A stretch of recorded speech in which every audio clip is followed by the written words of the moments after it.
Jadi apa dasarnya kita menilai suatu agama rahmatan atau qaswatan, apakah agama keras dan sebagainya? Bukan pada perilaku umat Islamnya, tetapi kita langsung meninjau, melihat, mengecek di lapangan, yaitu apa yang disampaikan dalam kitab sucinya dan juga apa yang dicontohkan berbentuk perilaku oleh pembawanya atau nabinya, atau dengan bahasa yang singkatnya langsung kita lihat dalam Al-Quran dan As-Sunnahnya.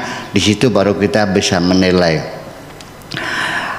Adapun realita di lapangan, memang kita sehari-hari melihat setiap ada acara ceramah agama dan dialog agama dan sebagainya, ini ada dua ayat yang berulang-ulang selalu diucapkan, yaitu pertama surat Al-Baqarah, ya, ayat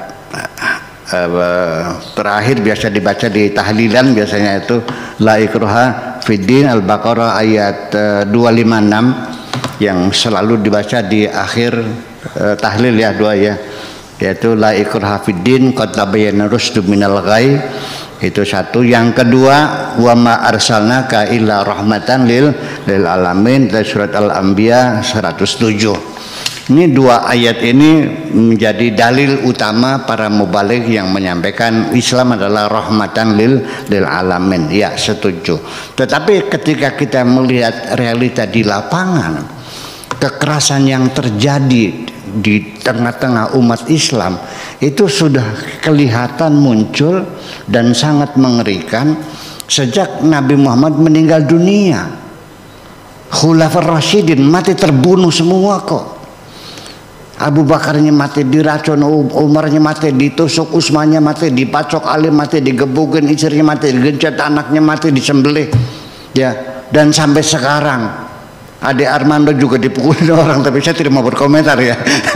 Ya, apakah seperti itu rahmatan lil alamin? Ini realitanya kan berbeda. Nah, makanya jangan menilai Islam berdasarkan Muslim. Jangan menilai agama Islam berdasarkan perilaku umat Islamnya. Ya, sampai sekarang bahwa saling bunuh membunuh, saling caci mencaci di mimbar-mimbar, itu sudah kelihatan di mana rahmatan lil alaminnya, saling menyalahkan, saling mengkafirkan, saling membid'ahkan segala macam. Ya Allah ya Rabbi, mengerikan sekali. Iya, bahwa bukan hanya sekedar salah menyalahkan, saling bunuh membunuh, dan ini terjadi sampai sekarang. Bukan antara daulah Abbasiyah, daulah Umayyah, daulah Andalusia, daulah Fatimiyah, daulah Utsmaniyah, bukan negara. Sampai sekarang di antara negara-negara Islam sekarang yang hancur lebur karena perang saudara di depan mata kita sampai sekarang, ya, Yaman, ya, berdarah-darah sampai sekarang. Irak ludes sampai sekarang. Siapa yang membunuh mereka? Orang Islam sendiri. Di Syria babak belur sampai sekarang. Bashar Assad tidak bisa ditumbangkan oleh mereka. Ya, perang saudara antara ini. Di Libya juga demikian, di Tunisia begitu, di Mesir juga begitu. Sampai sekarang. Artinya peperangan antar umat Islam, perang saudara itu nggak pernah berhenti. Nah, itulah makanya ketika kita merujuk kepada Al-Quran, wa ma arsalnaka illa rahmatan lil alamin, bahwa benih-benih perpecahan terhadap yang ada dalam umat Islam itu sampai kepada penafsiran ayat ini sendiri juga terbukti. Nah, ini perlu saya bacakan sebagai jangan sampai tiada salah paham lagi, karena dulu pernah saya mengatakan sesuatu dengan tidak menunjukkan referensinya, akhirnya mereka pada kaget kan gitu. Nah, sekarang saya ingin bacakan supaya nggak kaget lagi gitu. Ya, ini dalam penafsiran Al-Anbiya ayat 107 yang tentu kita terjemahkannya itu kami tidak mengutus kamu kecuali sebagai rahmat untuk alam semesta. Itu kan terjemah letterleknya seperti itu. Lalu bagaimana kata mufassirin menafsirkan ayat semacam ini? Karena Al-Quran sendiri juga melalui sekian periode lamanya, generasi demi generasi, para penafsir silih berganti, dan sampai sekarang bagaimana mereka para mufassirin itu menafsirkan ayat ini.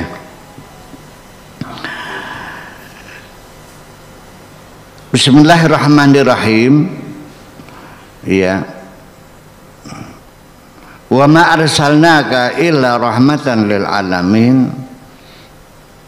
Ini artinya wa ma arsalnaka, kami tidak mengutus kamu illa rahmatan lil alamin, kecuali untuk rahmat alam semesta. Ya. Tafsir Al-Muyassar. Artinya diterjemahkan wa ma arsalnaka ayyuhar rasul, kami tidak mengutus kamu wahai rasul illa rahmatan li jami'in nas, kecuali untuk membawa rahmat untuk seluruh umat manusia. Faman amana bika sa'ida, yang percaya kepadamu berbahagia, wa naja, dan selamat, wa man lam yu'min, barang siapa yang tidak percaya, khaba wa khasira, akan rugi dan akan gagal.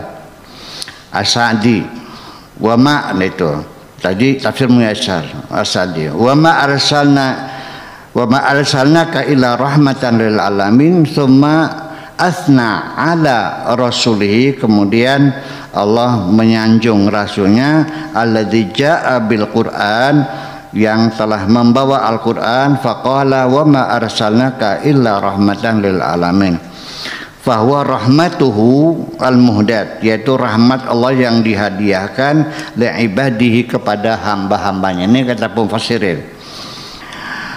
Wa syakaruhu, dan mereka mensyukurinya, wa qamu biha, dan mereka melakukannya, wa ghairuhum, dan selain mereka, ya kafarha, ada juga yang mengkafirinya, wa baddalu ni'matallahi kufran, dan mengganti kenikmatan Allah menjadi kekufuran, wa abau rahmatallahi wa ni'matahu, dan mereka mengkafiri rahmat Allah.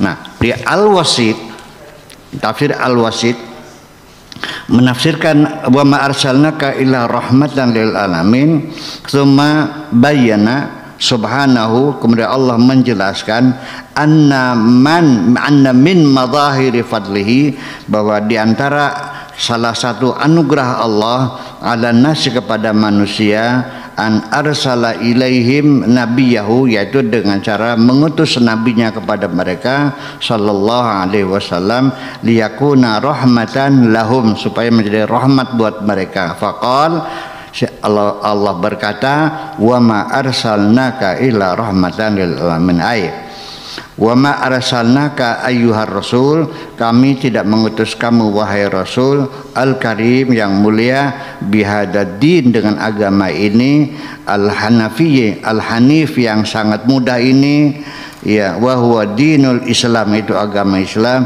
illa min ajli an takuna rahmatan lil alamin, kecuali hanya supaya engkau menjadi rahmat untuk alam semesta, minal insi wal jin. Nah, ini jelas mendukung untuk manusia dan jin manusia. Wa dzalika li annana qad arsalnaka, demikian ini karena kami telah mengutus kamu, bima yusaiduhum, dengan sesuatu yang bisa membuat mereka menjadi bahagia. Ya, fi dinihim, dalam agama mereka, wa fi dunyahum, dan di urusan dunia mereka, wa fi akhiratihim, dan akhirat mereka. Ya. Mata ittaba'uka, ketika mereka mengikuti kamu, wastajabuka, dan mereka menyahuti kamu, lima ji'tahum, dengan terhadap apa yang engkau bawa untuk mereka, wa ata'uka, dan mentaati kamu, fima ta'muruhum, apa yang kau perintahkan kepada mereka, au tanhahum, ataupun apa yang kau larang untuk mereka. Wa fil hadithi asyarif, innama ana rahmatun muhdad, aku ini adalah sebagai rahmat yang dipersembahkan. Farisyalatuhu sallallahu alaihi wasallam, sehingga kerasulan Nabi Muhammad itu sebagai rahmat fi dzatihim, walakina hadhir rahmah intafa'a biha man istajaba, yang memanfaatkan, yang percaya, li dakwah, kepada dakwahnya. Amma man a'rada, adapun orang yang berpaling, anha, dari agama Islam, fahuwallazi dhayya'a ala nafsi, itulah yang menyia-nyiakan dirinya fursatal intifa, kesempatan untuk memanfaatkan. Rahimallahu sahibal kasyaf faqad wadaha hadha al ma'na faqal arsala sallallahu alaihi wasallam rahmatan lil alamin, sebagai rahmat kepada alam semesta.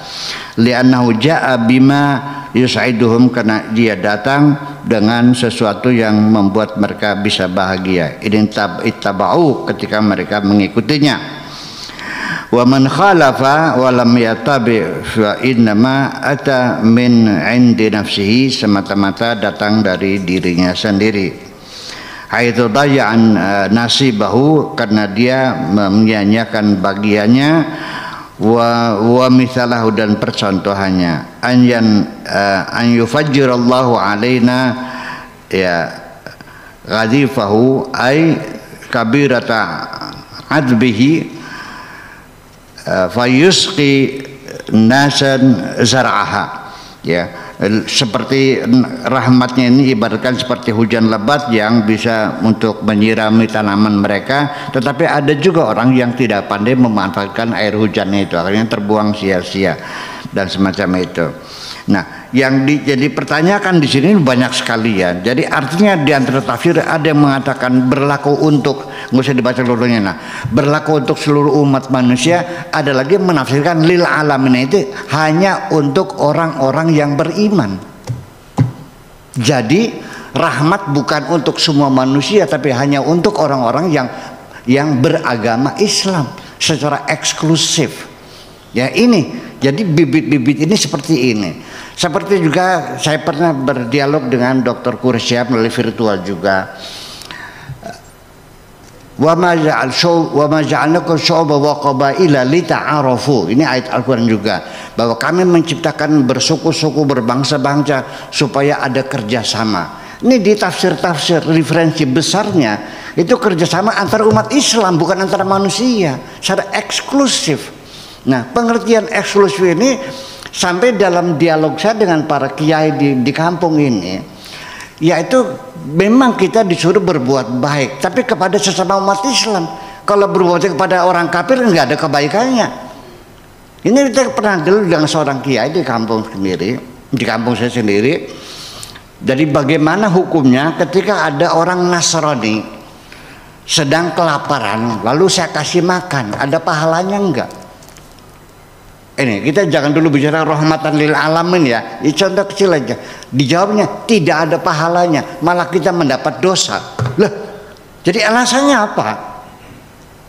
Karena dia tidak percaya kepada Nabi Muhammad, tidak percaya kepada Allah, lalu dalam kekufurannya ketika kita kasih makan berarti memperpanjang usia dia, berarti membela kekufuran. Begitu cara berpikirnya. Lalu saya tanya lagi, nah sekarang andai kan ada anjing kelaparan, saya kasih makan dia, ada pahalanya enggak? Oh, kalau anjing ada. Jawabnya begitu, kalau anjing ada. Jadi saya memuji Allah, alhamdulillah hari ini saya dapat ilmu pengetahuan bahwa anjing lebih mulia dari manusia. Iya, saya selalu berkata kepada siapapun bahwa kebaikan-kebaikan yang engkau lakukan itu semuanya membahagiakan dirimu sendiri. Wan ahsantum li anfusikum. Ketika engkau berbuat baik kepada dirimu sendiri. Ketika engkau membahagiakan orang lain, engkau yang pertama-tama merasakan kebahagiaan itu. Percayalah. Tetapi ketika engkau menolong orang berbuat baik, jangan pilih kasih. Ya, jangan melihat warnanya, warna kulitnya, jangan melihat sukunya, jangan melihat agamanya, jangan melihat warga negaranya, jangan melihat gantengnya dan jeleknya, nggak usah, pokoknya selagi manusia silahkan kau baiki semuanya itu. Ya, tetap saja pada akhirnya ya, kalau ya eksklusif, ya bukan lil alamin, bukan universal, tapi eksklusif hanya di kalangan umat Islam saja. Sekarang umpamakan gini Kang Beno, Anda lagi berjalan, tiba-tiba ada orang tenggelam menjerit, tolong, layakkah Anda nanya agamamu apa gitu? Orang lagi tenggelam minta tolong, ditanya agamamu apa? Saya Kristen. Masa bodoh deh, mau ditinggal gitu. Seperti juga kemanusiaanmu itu.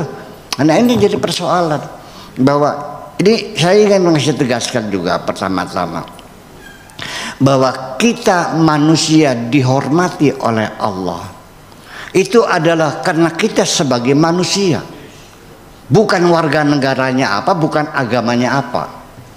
Ketika kita ada dalam kandungan ibu dan ketika bentuk kita sudah sempurna dan ketika Allah sudah meniupkan rohnya ke dalam tubuh kita, wa idza sawaitu wa nafakhtu fihi min ruhi faqa'u lahu sajidin, Allah menyuruh para malaikat untuk bersujud kepada kita ketika kita sudah jadi manusia.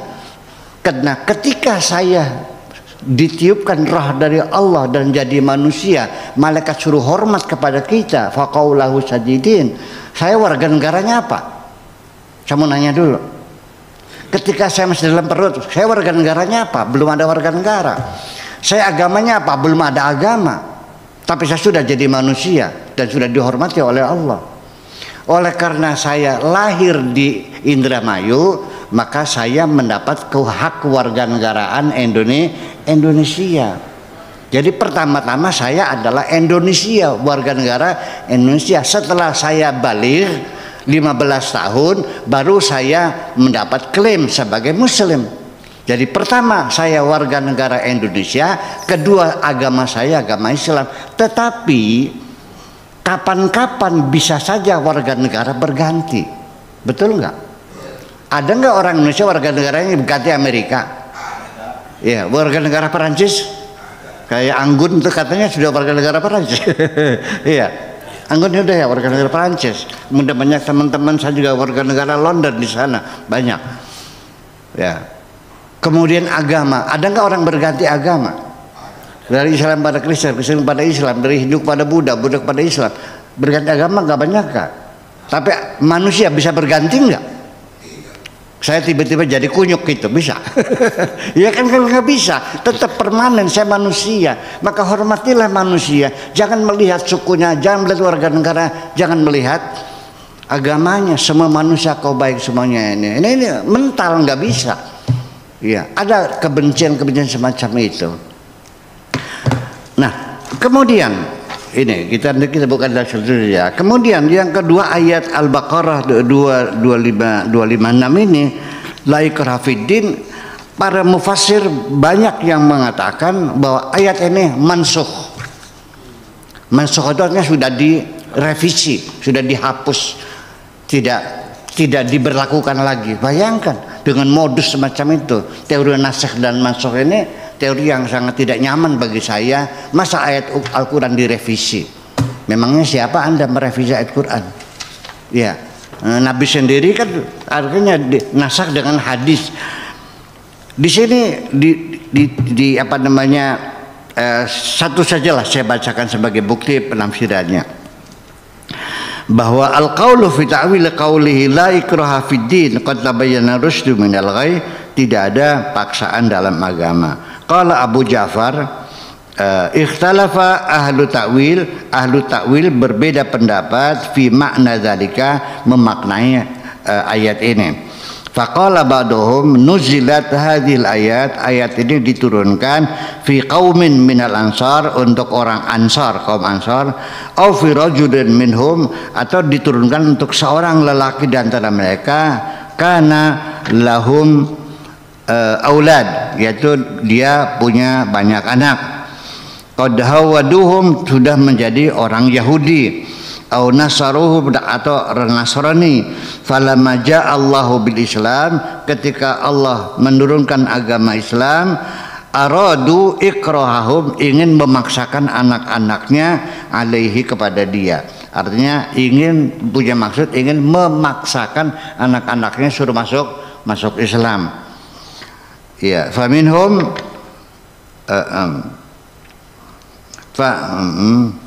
fanahahumullah, akhirnya dilarang oleh Allah andalika, daripada memaksa anak-anaknya suruh masuk Islam. Ya, hatta yakunhum yakhtaruna ad-dukhul fil Islam, sehingga membiarkan mereka untuk memilih sendiri masuk Islam. Ini jelas banyak sekali hadis-hadisnya bahwa tidak boleh memaksa dalam agama Islam. Ini sudah dinasakh. Dan yang muncul adalah itu hadis yang ada di Arba'in Nawawi. Ini luar biasa. Imam Nawawi, hadis 40 Arba'in Nawawi, hadis yang ke-8 itu menyatakan sepertinya ada legalitas untuk menyerbu, memaksa orang lain.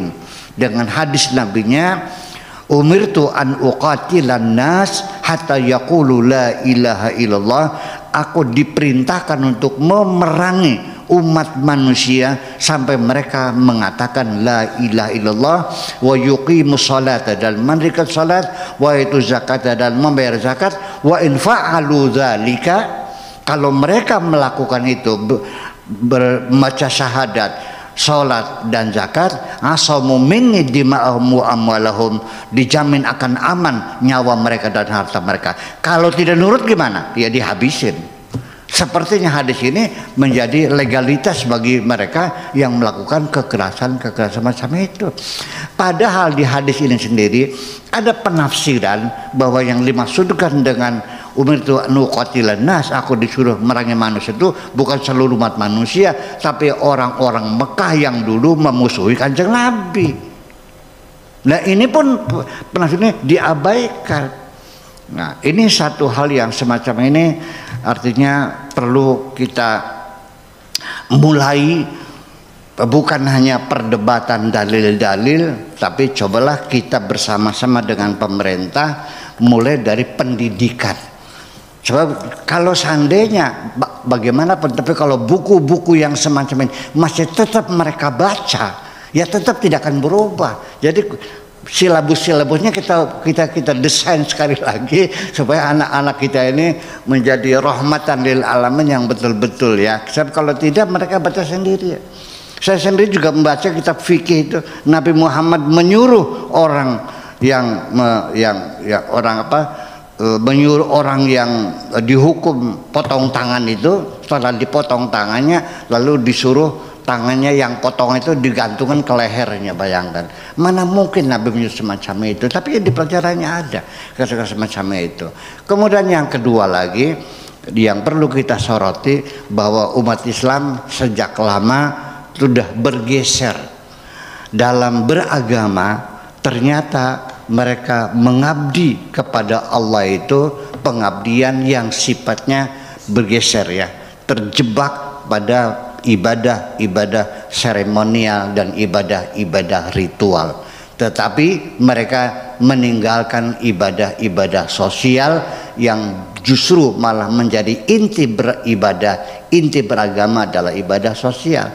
Artinya betapa banyak orang yang bangga naik haji tiap tahun, tapi menelantarkan anak-anak yatim yang tidak bisa sekolah, menelantarkan anak orang-orang miskin tidak makan.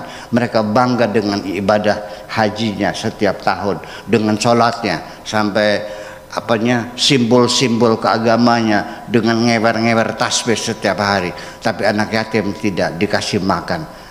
Ini dalam agama sendiri dikatakan mereka itu adalah orang-orang yang pembohong dalam agamanya. Ara'aital ladzi yukadzibu biddin, tahukah kamu orang yang bohong dalam agamanya adalah mereka yang menelantarkan anak-anak yatim, wala yahuddu ala ta'amil miskin, dan tidak pernah ngasih makan orang-orang miskin. Fawailul lil musallin, sekalipun kamu sholatnya rajin akan dibayar dengan well. Ini kan ayat tegas sekali bahwa kebenaran beragama selalu dikaitkan dengan ngasih makan anak yatim piatu. Itu artinya bahwa kepedulian sosial dalam beragama menjadi tidak diperhatikan. Mereka sibuk dengan ritual-ritual. Mudah-mudahan ke depan kita bisa memperbaiki diri. Terima kasih. Wassalamualaikum warahmatullahi wabarakatuh. Waalaikumsalam warahmatullahi wabarakatuh.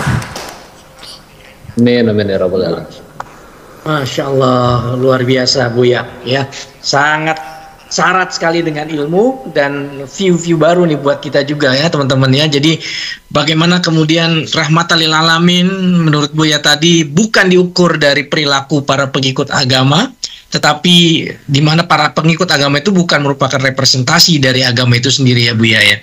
Masya Allah. Dan bagaimana kemudian rahmatan lil alamin ini yang memang bermakna universal, tidak disekat-sekat oleh identitas atau simbol apapun lah, intinya seperti itu ya Buya ya. Masya Allah. Baik, teman-teman mungkin sudah tidak sabar ingin bertanya. Mohon izin Buya, sebelum saya buka sesi tanya jawab dengan para Danamoners, saya ingin sesi selingan dulu Buya. Saya pengen teman-teman mungkin pengen sebenarnya berfoto langsung bersama Buya, cuma karena jauh, jadi mungkin kita berfoto sebentar. Pak Hasanuddin, Pak Heri Hikmanto, kita buka kamera dulu sama-sama. Semua Danamoners juga boleh dibuka kameranya. Kita berfoto bersama dengan Buya. Ya. Masya Allah, ini para pengurus PMD agar bersiap-siap, Mbak Prima. Ya, teman-teman Danamoners silakan, waktunya singkat, silakan dibuka kameranya, kita berfoto bersama.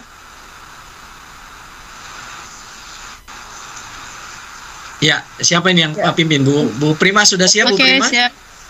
Sudah siap ya. Silakan Bu Prima kasih aba-aba untuk ambil fotonya. Ya, pasang senyum terindah, termanis teman-teman.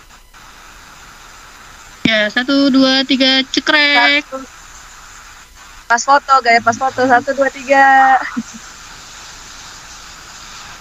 Oke. Oke. Masya Allah wa tabarakallah. Ya. Terima kasih teman-teman PMD. Silakan teman-teman untuk di close lagi kameranya. Ya. Baik. Teman-teman, mungkin ada dari teman-teman yang sudah mulai bertanya ini Bu ya. Ini sudah masuk di chat ya. Sebentar. Ya. Ini ini yang kemarin. Oke, baik. Silakan teman-teman kalau ada pertanyaan boleh langsung raise hand karena tidak ada yang ketik pertanyaan di chat ini kelihatannya Bu ya ini. Terkesima semua dengan ilmu yang Buya sampaikan nih. Masya Allah, bagaimana kemudian mereka mencoba memahami bagaimana menjadi pemeluk ya, mukmin muslim yang bisa menjadi rahmatan lil alamin. Ya. Silakan teman-teman. Ada yang ingin bertanya terkait dengan apa yang Buya sampaikan? Ya. Nah, tadi juga di belakang di akhir Buya juga mengingatkan kepada kita ibadah ritual pribadi itu penting ya. Tetapi yang juga tidak kalah penting adalah bagaimana kita membentuk pribadi kita bukan hanya soleh buat diri kita sendiri dengan ritual-ritual pribadi, tapi kita bisa juga menunjukkan kesalehan sosial ya Buya ya. Masya Allah ya, bagaimana kemudian hidup kita ini bermanfaat buat orang lain. Baik, silakan teman-teman Danamoners. Ini kayaknya masih pada malu-malu nih, atau masih terkesima nih, dapat anugerah bertemu dengan Buya pada kesempatan sore hari ini, Masya Allah. Oh, Pak Yato ingin bertanya. Ya. Waalaikumsalam warahmatullahi wabarakatuh. Silakan Pak Yato. Buya, saya ingin menanyakan Buya masalah terkait dengan batasan toleransi kita di dalam kehidupan beragama di khususnya di Indonesia. Gimana Buya ya, menurut pendapat Buya? Ya, terima kasih Buya. Mungkin silakan Buya langsung dijawab Buya pertanyaan dari Pak Yatno ini Buya. Kita mesti sadar bahwa Pancasila itu bukan ide siapapun, bukan filsafat siapapun. Itu kan konsensus bangsa Indonesia untuk mendirikan negeri ini. Ya, ketika kita mendirikan negeri ini, kita tidak mendapatkan faktor-faktor substantif yang mendukung persatuan kita.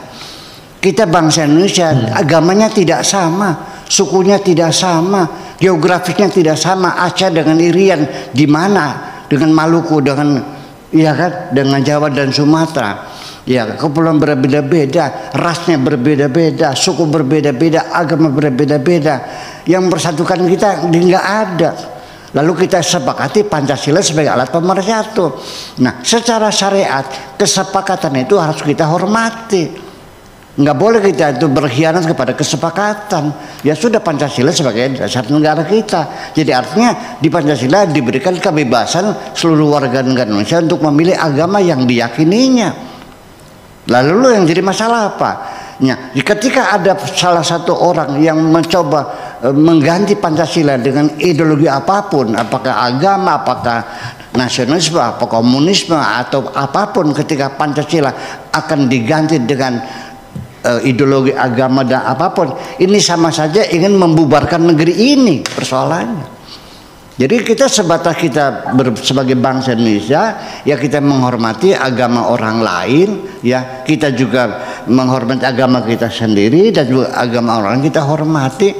Tetapi ini sekali lagi kekerasan permusuhan antar agama yang di kita ini bukan antara Islam dengan Nasrani, bukan Islam dengan Hindu, tidak, tapi antar agama Islam sendiri yang saling berbaku hantam, saling caci mencaci ini. Saya bikin pesantren juga yang menghalang-halangi bukan orang Nasrani, bukan orang Hindu, orang Buddha, orang Islam sendiri, kiainya sendiri yang menghalang-halangi saya kok. Jujur, saya bertanggung jawab ngomong gini. Iya, kita ternyata kan kitanya yang bermasalah. Kita bermusuhan hanya karena beda mazhab. Nggak usah disebut namanya, nanti marah lagi, tersinggung lagi, nanti dilaporkan lagi ke Barreskrim lagi sebagai penistaan agama lagi. Ini repot ini. Menurut saya sih undang-undang penistaan agama itu dicabut lagi dah. Karena di dalam Al-Quran sendiri itu nggak ada ketika agama mau dicaci maki, dikafirkan, fala taqudu ma'ahum hatta yahudu fi haditsin ghairi. Ketika agama dicaci maki, tinggalkan mereka. Tapi juga tidak selamanya, silakan bergabung lagi kalau mereka sudah berbicara urusan bisnis yang lainnya. Selagi mereka mencaci maki agama, kita tinggal aja. Kalau sudah bicaranya baik lagi, kita kumpul lagi. Nggak ada Al-Quran menyuruh lapor kepada Barreskrim itu. Kita tinggalkan aja gitu. Semacam itu. Jadi saya kira ke depan ini bagaimanapun ini warisan sejarah ya, permusuhan antar madhab itu saling bunuh membunuh. Mu'tazilah kaum rasionalis itu 10.000 korbannya yang meninggal dibantai oleh Sunni. Ketika yang jadi raja orang Mu'tazilah, orang Sunninya dibantai, saling bantai membantai. Hanya beda satu persoalan, apakah Quran itu hak makhluk atau bukan makhluk. 10.000 korbannya, bayangkan. Dan sampai sekarang antara Syiah dan Sunni yang ada di Syria, antara Syiah dan Sunni yang ada di Yaman dan sebagainya, itu sampai sekarang. Kenapa? Nah itu, makanya kita harus kembali lagi. Tetapi saya berikan testimoni bapak-bapak sekalian bahwa kehidupan beragama Islam di dunia yang paling damai dan paling santun, tidak pernah saling ada bunuh membunuh kecuali di Indonesia. Alhamdulillah. Terima kasih. Masya Allah. Baik, syukran Buya. Mudah-mudahan Pak Nano menjawab pertanyaan Pak Nano tadi ya. Ini Buya di chat ini juga ada yang bertanya nih Buya dari Bu Dwi ya. Buya, bagaimana menghadapi orang-orang Muslim yang sikapnya seperti Buya katakan tadi, mengagung-agungkan nama Islam, tetapi sikapnya tidak mencerminkan Islam, karena banyak orang seperti itu di sekitar kita nih Buya, bahkan di keluarga atau teman kita sendiri. Oke, silakan Buya. Kaya dengan ibrah dan mau'izah bahwa Nabi Muhammad ketika beliau masih hidup ya, masih hidup memimpin umatnya, di sekitar beliau diceritakan dalam Al-Quran terlalu banyak orang-orang munafik yang ada di sekitar beliau, apalagi saya ya, yang ngomongnya beda dengan perbuatannya. Di tengah peperangan Nabi Muhammad ditinggalkan sendirian sampai babak belur. Nabi Muhammad mereka pulang ditinggalkan begitu aja. Ada orang-orang munafik sekitar itu, apalagi kita. Dan kita sendiri ketika membaca Al-Quran, surat pertama Al-Baqarah setelah pembukaan surat Al-Fatihah itu langsung disodorkan ada peta sosial bahwa nanti engkau akan menghadapi di dalam masyarakatmu kelompok orang yang beriman, alladzina yu'minuna bil ghaibi wa yuqimuna shalat. Nanti akan ada lagi wa minal ladzina kafaru sawun alaihim andartum am lam tundirhum la yu'minun wa minan nasi may yaqulu amanna. Ada orang-orang munafik, ada orang yang mendukung kamu, ada yang memusuhi kamu, dan ada yang orang yang tetap tidak mau percaya. Ini kan peta sosial. Nah, dan ternyata ketika di hadapan kita mengatakan ya kami beriman, di belakang mereka itu berdusta sebenarnya. Itu kan munafik ada digambarkan di halaman pertama Al-Quran kan. Ya, artinya maka kita tidak secara vulgar menuduh mereka munafik ya, tetapi kemunafikan itu adalah ketika apa yang diucapkan berbeda dengan apa yang diyakini, apa yang dilakukan berbeda dengan apa yang disimbolkan. Ngomongnya agama rahmatan lil alamin tapi mukulin orang seenaknya saja. Nah, ini mungkin itu kemunafikan, mungkin juga salah persepsi. Karena bagaimanapun amar ma'ruf nahi mungkar ini adalah suatu petunjuk utama dari Allah bahwa kita menjadi umat yang hebat apabila kita melakukan amar ma'ruf dan nahi mungkar. Apa itu amar nahi mungkar? Amar ma'ruf itu adalah membangun keadilan sosial, nahi mungkar itu menegakkan supremasi hukum. Nah, ketika supremasi hukum ternyata bukan supremasi hukum tapi membangun hukum rimba, yaitu restoran diserbu, tempat pelacuran dibakar, perjudian diobrak-abrik. Gimana? Bukan seperti itu nahi mungkar. Itu namanya hukum rimba. Tidak semua orang diberi hak nahi mungkar. Itu namanya hukum rimba. Tidak semua orang diberi hak untuk melakukan itu. Ada prosedurnya, ada payung hukumnya. Gimana lagi? Nah, ini saya kira salah persepsi. Nah, ini perlu ada pendidikan dan pelajaran tentang amar ma'ruf nahi mungkar yang sebenarnya.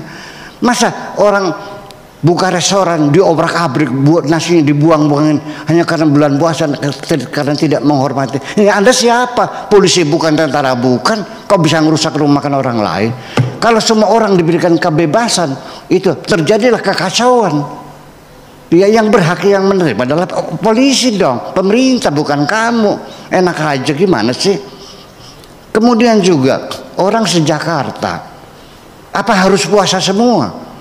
Di Jakarta kan banyak anak-anak kecil yang belum wajib puasa, banyak orang perempuan yang berhalangan puasa, banyak para musafir yang tidak berpuasa, ada orang yang sakit dapat rukhsah, banyak orang yang tidak puasa. Ketika mereka di Jakarta tidak boleh ada restoran buka, bagaimana mereka makannya? Gimana lagi? Ya, ini kan persoalan pendidikan juga saya kira. Jadi kita kembali mungkin ke depan pendidikan agama kita, mata pelajaran agama kita perlu diredesain lagi, didesain ulang lagi silabusnya yang benar lagi supaya ke depan radikalisme itu bisa kita halau. Demikian. Makasih, gitu aja. Oke, Masya Allah wa tabarakallah. Makasih Buya. Wah, luar biasa, lugas sekali ininya ya. Oke, baik. Ada mungkin saya akan buka 2 pertanyaan lagi ya Bu ya. Satu saya akan baca dari chat ini, dari jauh ini, dari Bang Roy Makassar ini. Buya, bagaimana sikap kita terhadap orang di bangsa lain yang menganggap Islam agama teroris, Buya? Ya, terorisme itu tidak dimonopoli oleh Islam saja, ya. Tapi di agama-agama lain, pada bangsa yang lain, kelompok-kelompok teroris ada, ya, yang sifatnya menimbulkan rasa takut kepada orang lain, membuat kecemasan.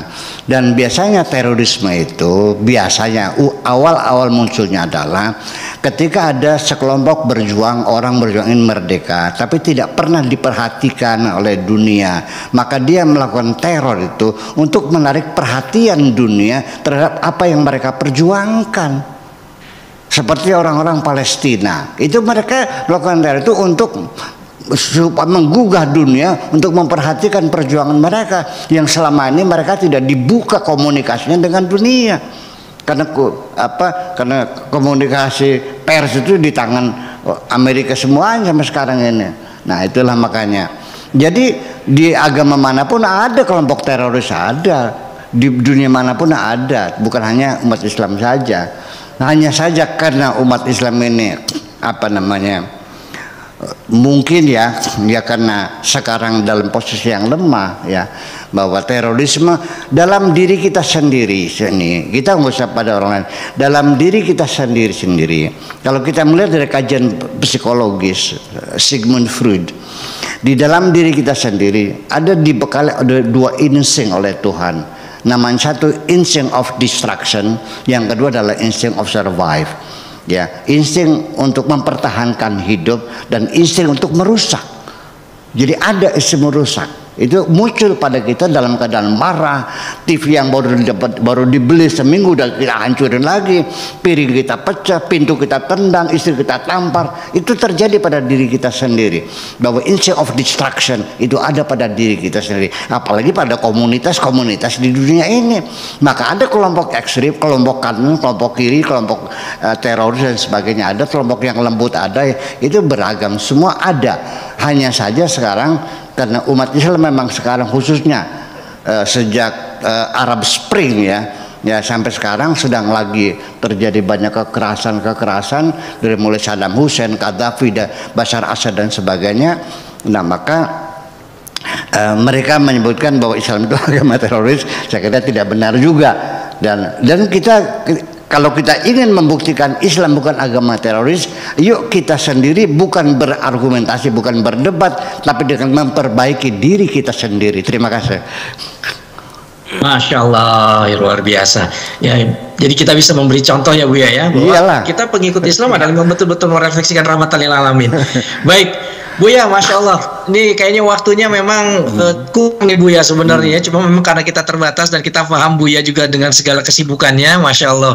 Ini teman-teman Dana Menor saya yakin masih kurang nih dapat ilmu dari Bu ya, tapi Insya Allah satu waktu kita bertemu lagi Bu ya. Iya. Baik Bu ya.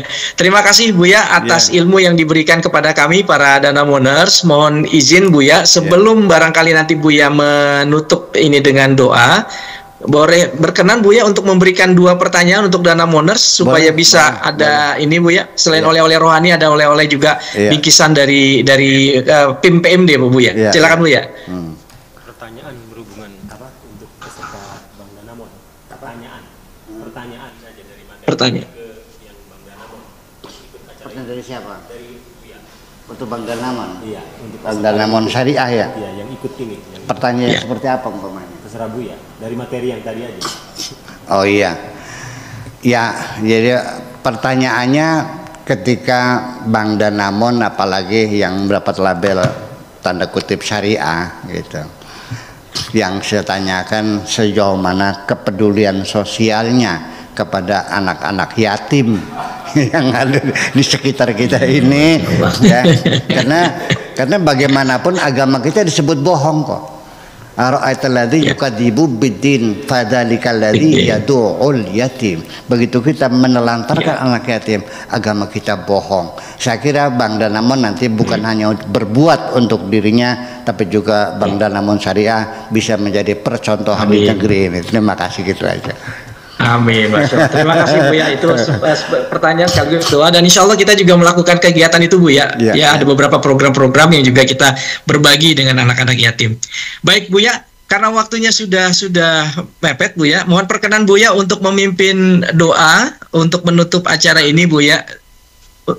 Bismillahirrahmanirrahim. Rabbana auza'na an nashkura ni'mataka allati an'amta 'alaina wa 'ala walidayna wa an a'mala salihan tardah wa adkhilna bi rahmatika fi 'ibadika salihin.